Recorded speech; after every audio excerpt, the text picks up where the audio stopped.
Hello guys, welcome back to my YouTube channel Friday Nights Vlog.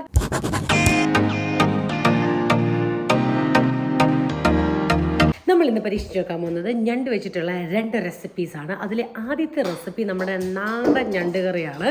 നമ്മുടെ മുളകൊക്കെ ഇട്ട് നല്ല സെറ്റപ്പ് ഞണ്ട് കറി. പിന്നെ രണ്ടാമത് ഞാൻ ട്രൈ ചെയ്യാൻ പോകുന്ന റെസിപ്പി ഈസ് പൂ പാപ്പോങ് കറിയാണ്. അതൊരു തായ് ഡിഷാണ്. അതിൽ ചെറിയ അല്ലാതെ ചിലർ മോഡിഫിക്കേഷനൊക്കെ വരുത്തിയിട്ടാണ് എൻ്റെ റെസിപ്പി ഓഫ് പൂ പാപ്പോങ് എനിക്കത് പേരാണ് ഒത്തിരി ഇഷ്ടപ്പെട്ടത്. സോ നമുക്ക് ഫസ്റ്റ് റെസിപ്പിയിലേക്ക് പോകാം. ദാറ്റ് ഈസ് നാടൻ ക്രാബ്, നാടൻ ഞണ്ട് കറി. അതിനായിട്ട് ആദ്യം കുറച്ച് ഇഞ്ചിയും വെളുത്തുള്ളിയും ചതച്ച് വെച്ചു, കുറച്ച് സവാള അരിഞ്ഞ് വെച്ചു, കുറച്ച് തക്കാളി അരിഞ്ഞ് വെച്ചു. എന്നിട്ട് പാനിലേക്ക് നല്ല വെളിച്ചെണ്ണ ഒഴിച്ച് കടുക് പൊട്ടിക്കാൻ ഞാൻ ആദ്യം കുറച്ച് കടുക് ഇട്ട് നോക്കി, വെണ്ണ ചൂടായോന്ന് അറിയാൻ വേണ്ടി. അപ്പം ശരിക്കും നല്ലതായിട്ട് വെളിച്ചെണ്ണ ചൂടായിട്ട് കടുക് ഇടുമ്പോഴാണ് അതിന് നല്ലൊരു ടേസ്റ്റും നല്ല മണവും ഫ്ലേവർ നല്ലതായിട്ട് എൻഹാൻസ് ചെയ്ത് നിൽക്കുന്നത്. അങ്ങനെ എണ്ണ ചൂടായെന്ന് മനസ്സിലായപ്പോഴത്തേനും ബാക്കി കടുകും കൂടെ അതിനകത്തോട്ട് ഇട്ട് കൊടുക്കുകയാണ്. ആ കടുകൊക്കെ ഒന്ന് നല്ലതായിട്ട് പൊട്ടി വരുമ്പോഴത്തേക്കിനും സവാള അതിനകത്തോട്ടിട്ട് ചിക്ക് വഴറ്റാൻ സ്റ്റാർട്ട് ചെയ്യുക. അതിൻ്റെ കൂടെ കുറച്ച് ഉപ്പ് പെട്ടെന്ന് വഴലാൻ വേണ്ടിയിട്ട് ഇട്ട് കൊടുക്കുന്നു. വെള്ളം ഇറങ്ങുമല്ലോ അങ്ങനെ. എന്നിട്ട് അതിൻ്റെ കൂടെ അധികം വഴലുന്നതിന് മുമ്പ് ഇഞ്ചിയും വെളുത്തുള്ളിയും ചതച്ചത് വെച്ചു. അത് കഴിഞ്ഞിട്ട് അത് അവിടെ വഴറ്റാൻ ഇട്ടിട്ട് ഞാനിത് സോർട്ട് ഔട്ട് ചെയ്യാൻ പോയി നമ്മുടെ ക്രാബ്. അതിനകത്തുനിന്ന് 2 പീസ് എടുത്ത് ഞാൻ നമ്മുടെ പൂ പാപ്പോങ് കറി ഉണ്ടാക്കാൻ വേണ്ടിയിട്ട് മാറ്റി വെച്ചു, ഫ്രിഡ്ജിലെടുത്ത് വെച്ചു. അപ്പോൾ നമ്മൾ വഴറ്റിക്കൊണ്ടിരുന്നത് തിരിച്ചു വരികയാണ്. നമ്മൾ കുറച്ച് ചെറിയുള്ളിയും കൂടി ഇട്ടൊരു ടേസ്റ്റ് കിട്ടാൻ വേണ്ടി മമ്മി വേറെ എന്തോ കറിക്ക് വന്നതിൻ്റെ ബാക്കി എടുത്തിനകത്ത് ഇട്ട് കേട്ടോ. പിന്നെ അരിഞ്ഞ് വെച്ച തക്കാളി അതിൻ്റെ കൂടെ മിക്സ് ചെയ്തു. ഒത്തിരി വഴറ്റാൻ വെയിറ്റ് ചെയ്തില്ല. അതിനു മുമ്പ് നമ്മുടെ മുളക് പൊടി, മഞ്ഞൾപ്പൊടി, മല്ലിപ്പൊടി ഇട്ട് കൊടുത്തു. കുറച്ച് കുരുമുളക് പൊടിയും കൂടെ അതിൻ്റെ കൂടെ ഇട്ട് അതിൻ്റെ റോ സ്മെല്ല് മാറാനായിട്ടൊന്ന് വെയിറ്റ് ചെയ്തു, നല്ലതായിട്ട് ഇളക്കി കൊടുത്തു. അതൊക്കെ നല്ലതായിട്ടൊന്ന് മിക്സ് ആയപ്പോഴത്തേനും ക്രാബ് അതിനകത്ത് ഇട്ട് കൊടുത്തു. ഇനി ഈ ക്രാബ് ഞാൻ എങ്ങനെ ഇളക്കും ഈ പാനിനകത്ത്, അതായിരുന്നു എന്നെ സംബന്ധിച്ചൊരു ടാസ്ക്. സാധാരണ ഞാൻ ഇളക്കുമ്പോൾ പറപ്പിക്കാറ് ഒരു ശീലമുണ്ട് എനിക്ക്. എനിവേ ഞാനത് ഇട്ട് ഒന്ന് അത്യാവശ്യം മിക്സ് ചെയ്യാൻ നോക്കി. വലുതായിട്ട് ഏശാഞ്ഞുകൊണ്ട് കുറച്ച് വെള്ളം, നമുക്ക് എന്തായാലും ഇത് വേവാൻ വേണ്ടിയിട്ട് വെള്ളം ഒഴിക്കണമല്ലോ, ചൂടുവെള്ളം അതിനകത്തോട്ട് ആഡ് ചെയ്ത് കൊടുത്തു. അപ്പം വെള്ളത്തിനകത്ത് ഇതെല്ലാം കൂടെ കലങ്ങിയിട്ട് കുറച്ചും കൂടെ ബെറ്ററായിട്ടത് മിക്സ് ചെയ്തു. ഓക്കെ, എനിവേ ടക്ക് എല്ലാം മിക്സ് ചെയ്ത് കഴിഞ്ഞു. ഞാൻ ഗൂഗിൾ നോക്കിയപ്പം ഏകദേശം 10 to 15 minutes ആണ് കുക്കിംഗ് ടൈം കാണിച്ചത്. അപ്പോൾ ഒരു 7-8 മിനിറ്റൊക്കെ ആയപ്പോഴത്തേക്ക് ഞാൻ തുറന്ന് ഒന്നും കൂടെ ഒന്ന് മിക്സ് ചെയ്തിട്ട് വീണ്ടും അടച്ചു വെച്ചു. അങ്ങനെ വീണ്ടും ഒരു 5-6 മിനിറ്റൊക്കെ കഴിഞ്ഞ് തുറന്ന് നോക്കിയപ്പോഴത്തേന് നല്ല സ്മെല്ലും ഇതൊക്കെ വന്ന് നല്ല കുട്ടപ്പനായിട്ടിരിക്കുന്നു. കുക്കിംഗ് കഴിഞ്ഞപ്പോഴത്തേനും ലാസ്റ്റ് കുറച്ച് ചതച്ച കുരുമുളക് പൊടിയും കൂടെ അതിൻ്റെ മുകളിൽ കൂടി ഒന്ന് വെതറി ചെറുതായിട്ടൊന്ന് മിക്സ് ചെയ്തു. അങ്ങനെ എൻ്റെ സ്പെഷ്യൽ ഞണ്ട് കറി ഞാൻ ഫസ്റ്റ് ടൈം ഉണ്ടാക്കുന്നതാണ്. അത് അച്ചിക്ക് സെർവ് ചെയ്ത് ടേസ്റ്റ് ചെയ്യിപ്പിച്ച് നോക്കാൻ വേണ്ടി കൊടുത്തു. അത് കിടന്നിടം വലം പിടിച്ച് കഷ്ടപ്പെട്ട് ഫൈനലി വി ഡിഡ് ഇറ്റ്.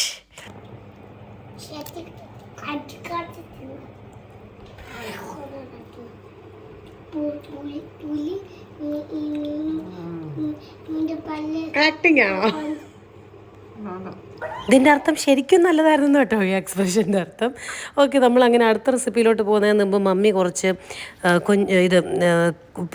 കൊഞ്ച് റോസ്റ്റ് ഉണ്ടാക്കുന്നുണ്ടായിരുന്നു. അപ്പോൾ അതിന് മുമ്പായിട്ട് ഫ്രൈ ചെയ്യുന്ന കൂട്ടത്തിൽ കുറച്ച് അതൊക്കെ പറക്കി തിന്ന് റിലാക്സേഷൻ കിട്ടാൻ വേണ്ടിയിട്ട്. സോ ദാറ്റ്സ് ഓൾ അബൌട്ട് നാടൻ ഞണ്ട് കറി. ഇനി നമ്മൾ രണ്ടാമത്തെ നമ്മുടെ പൂ പാപ്പോങ്ങിലേക്ക് കയറുവാണ്. അതിനായിട്ട് ആദ്യം കുറച്ച് കറി പൗഡർ ഉണ്ടാക്കണം. അതിന് ഇൻഗ്രീഡിയൻസ് ആണ് കുറച്ച് മുളക് പൊടി, കുരുമുളക് പൊടി, ഉലുവാപ്പൊടി, മഞ്ഞൾപ്പൊടി, മല്ലിപ്പൊടി, അതുപോലെ തന്നെ കടുകും ജീരകവും പൊടിച്ചത്, ഏലക്കപ്പൊടി, ഇതെല്ലാം കൂടെ ചേർത്ത് നല്ലതായിട്ടൊന്ന് മിക്സ് ചെയ്ത് കൊടുക്കുക. ആക്ച്വലി ഇതിൻ്റെ കൂടെ ഗാർലിക് പൗഡറും കൂടെ വരും, പക്ഷേ അത് നമ്മുടെ ഇല്ല. അതുകൊണ്ട് നമുക്ക് വെളുത്തുള്ളി ചതച്ച് ചേർക്കാം ഫ്ലേവർ കിട്ടാൻ വേണ്ടിയിട്ട്. നെക്സ്റ്റ് ഇതിനകത്തോട്ട് കുറച്ച് സോയ സോസ് ആഡ് ചെയ്ത് കൊടുക്കുക. ഇതിൻ്റെ കൂടെ കുറച്ച് ഫിഷ് സോസും കൂടെ ഒഴിക്കാം.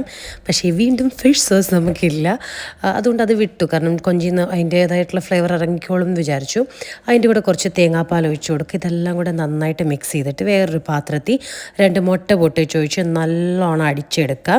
ലാസ്റ്റ് ഈ നമ്മൾ ആദ്യം വെച്ച തേങ്ങാപ്പാലിൻ്റെ ആ പൊടിയുടെ എല്ലാം കൂടെ മിക്സും ഈ മുട്ടയെല്ലാം കൂടെ ഒരുമിച്ച് നല്ലതായിട്ട് മിക്സ് ചെയ്യുക. ഞാൻ കുറച്ച് ഫ്ലേവറിന് കുറച്ച് വറ്റൽമുളക് പൊടിച്ചതോടെ ചേർത്ത് ആ കൂട്ടത്തിൽ. അങ്ങനെ നല്ല ചൂടായ എണ്ണയിലേക്ക് വെളുത്തുള്ളിയും ഒരു തുള്ളി ഇഞ്ചി ഇട്ട് കൊടുത്തു. അതും നല്ലതാണ് കേട്ടോ. ജിഞ്ചർ പൗഡർ ഉണ്ടെങ്കിലും ഉണ്ടെങ്കിലും നല്ലതാണ്. അത് ആ കറി പൗഡറിനോട് മിക്സ് ചെയ്താൽ മതി. പിന്നെ നമ്മുടെ സവാള അരിഞ്ഞതിനെ വഴറ്റാനായിട്ട് ഇട്ട് കൊടുത്തു. അത് ഒത്തിരി വഴലാനൊന്നും വെയിറ്റ് ചെയ്യേണ്ട കാര്യമൊന്നുമില്ല. ജസ്റ്റ് ഒന്ന് ട്രാൻസ്ലൂസൻ്റ് ഒക്കെ ആകുമ്പോഴത്തേനും അത് ഞണ്ടും കൂടി ഇട്ടിട്ട് അതിനെ ശരിക്കും നല്ലതായിട്ടൊന്ന് വഴറ്റി കൊടുത്തിട്ട് കുറച്ച് ചൂടുവെള്ളം ഒഴിച്ച് വേവിക്കാൻ വെക്കുക. ഇവിടം തൊട്ടാണ് എനിക്ക് പാളി തുടങ്ങിയത്. നമ്മൾ ഇത്രയും വെള്ളം ഞണ്ട് വേവിക്കാൻ വേണ്ടിയിട്ട് ഒഴിക്കേണ്ട ആവശ്യമില്ല. കുറച്ച് വെള്ളം ഒഴിച്ച് കൊടുത്താൽ മതി. ഒരു 8-10 മിനിറ്റ് കഴിയുമ്പോഴത്തേനും നമ്മൾ എടുത്ത് വെച്ചിരുന്ന ആ മിക്സും കൂടെ അതിനകത്ത് ചേർത്ത് കൊടുക്കുക. പക്ഷേ ഇത്രയും വേണ്ട കേട്ടോ.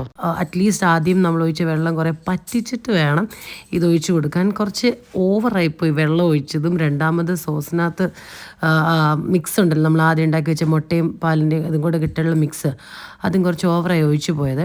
അപ്പോൾ എന്ത് ചെയ്തു, ഞങ്ങൾ കുറേ നേരം ആ വെള്ളം വറ്റാൻ വേണ്ടിയിട്ട് ചെയ്ത് ഇളക്കി മുട്ട വെന്ത് വെള്ളം സെപ്പറേറ്റായി അങ്ങനെ ആകെ കൂടെ ഒരു കുഴഞ്ഞ പരുവത്തിലെത്തി. അപ്പം സ്റ്റാർട്ടിങ്ങിലേ നമ്മൾ വെള്ളം മാക്സിമം കുറച്ചൊഴിക്കുക. ഇത് കണ്ടോ, ഇതിപ്പം വെള്ളം മൊത്തത്തിൽ വിട്ട് വന്നു. പിന്നെ ഈ വെള്ളം വറ്റിക്കാനായിട്ട് വീണ്ടും കുറേ കിടന്ന് കഷ്ടപ്പെട്ടു. അപ്പോൾ ടേസ്റ്റ് പിടിക്കാനായിട്ട് ഞാനൊരു ഗുമ്മിന് കുറേ മുളക് പൊടിയും കൂടി ഇട്ടു. അങ്ങനെയൊക്കെ അത് ചെറുതായിട്ടൊന്ന് നശിപ്പിച്ചു. പക്ഷേ ഇത്രയും ഓവറാക്കാതെ വെള്ളം കുറച്ച് ഉപയോഗിക്കുക. എന്നിട്ട് ലാസ്റ്റിൽ ഇതൊരു പേസ്റ്റ് പോലെ ലോ ഫ്ലെയിമിൽ ഇട്ടിട്ട് വേണം ഇതിനെ നന്നായിട്ട് മിക്സ് ചെയ്ത് കൊടുക്കാൻ. അപ്പോൾ മുട്ട ഇത്രയും വേവാതെ ഈ ഞണ്ടിൻ്റെ മേളിലോട്ട് ഒരു പേസ്റ്റ് പോലെ പറ്റിപ്പിടിക്കും. അതാണ് ശരിക്കും അതിൻ്റെ ഒരു ടെക്സ്ചർ വരേണ്ടത്. ഇതിപ്പോൾ മൊത്തത്തിൽ മുട്ട ചിക്കി ഇട്ടിരിക്കുന്ന പോലെ ആയിപ്പോയി. എനിവേ ഞാൻ മമ്മിയുടെ അടുത്ത് കൊണ്ട് കൊടുത്ത അവസാനം അത്രയും ഉള്ളോട്ട് ഇൻഗ്രീഡിയൻസും കാര്യങ്ങളൊക്കെ അത്രയൊന്ന് നല്ലതായിട്ട് മിക്സ് ചെയ്ത് സെർവ് ചെയ്യാൻ എടുക്കാം.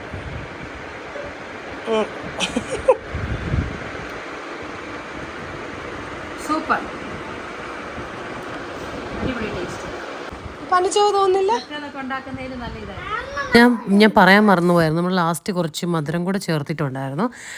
മമ്മിക്ക് ആക്ച്വലി അതിൻ്റെ ഒരു ടേസ്റ്റ് ഇഷ്ടപ്പെട്ടു. ബ്രെഡിൻ്റെ കൂടെ ഒക്കെ കഴിക്കാൻ അത് കുറച്ചുകൂടെ നല്ലതാണ്. അത്ര സംഭവം ഒത്തില്ലെങ്കിലും എവിടെയും ഒരു ഫ്ലേവർ, കുഴപ്പമില്ലാത്തൊരു ഫ്ലേവറുണ്ട്. ഞണ്ടില്ലേ, അതെ 4 കാലം വീണ് കാണുമായിരിക്കും. സോ ഞാൻ പറയാൻ ഉദ്ദേശിച്ചത് ഡെഫിനറ്റ്ലി വർത്ത് ട്രൈ ആണ്.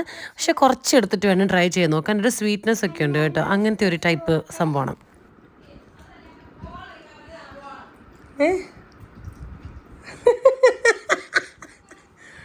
സത്യം പറ, മധുരം കൂടിപ്പോയോ? മധുരം ഇല്ലായിരുന്നെങ്കിൽ നല്ലതായിരുന്നു.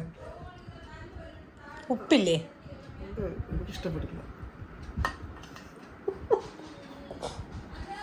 പാവം ഞണ്ടിനകത്തെ ഒന്ന് കഴിച്ചു നോക്കിയേ. മമ്മിക്ക് ഇഷ്ടപ്പെട്ടെന്ന് ഞാൻ ചോദിച്ചു, തള്ളിയതാണ് നല്ലെന്ന് പറഞ്ഞു.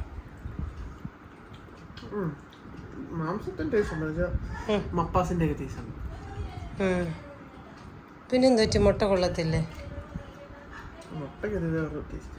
സോ ഒരാൾക്ക് ഇഷ്ടപ്പെട്ടു, ഒരാൾക്ക് ഇഷ്ടപ്പെട്ടില്ല.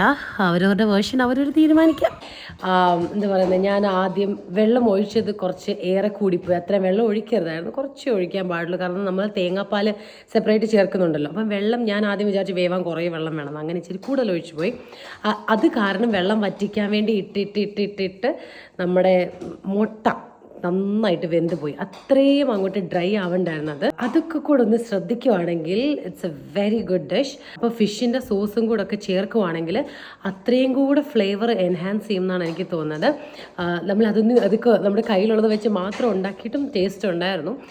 എനിക്കത് സത്യം പറഞ്ഞാൽ ആദ്യം അങ്ങോട്ട് പിടിച്ചില്ല. പക്ഷെങ്കിൽ ഒന്ന് ടേസ്റ്റ് ചെയ്ത് വന്നപ്പം കുഴപ്പമില്ലല്ലോ, കൊള്ളാമല്ലോ. കാരണം മുട്ടയുടെ മീൻ്റെയും കൂടെ ഒരു മിക്സ് അതങ്ങോട്ട് ആദ്യം മുട്ടയുടെ മീൻ്റെയും കൂടെ ഒക്കെ ആ മിക്സ് ടേസ്റ്റ് അങ്ങോട്ട് ആദ്യം അത്ര ഇങ്ങോട്ട് സുഖിച്ചില്ല. പക്ഷെ പിന്നെ 1-2 തവണ നക്കി നോക്കിയപ്പോൾ കൊള്ളാമെന്ന് തോന്നി.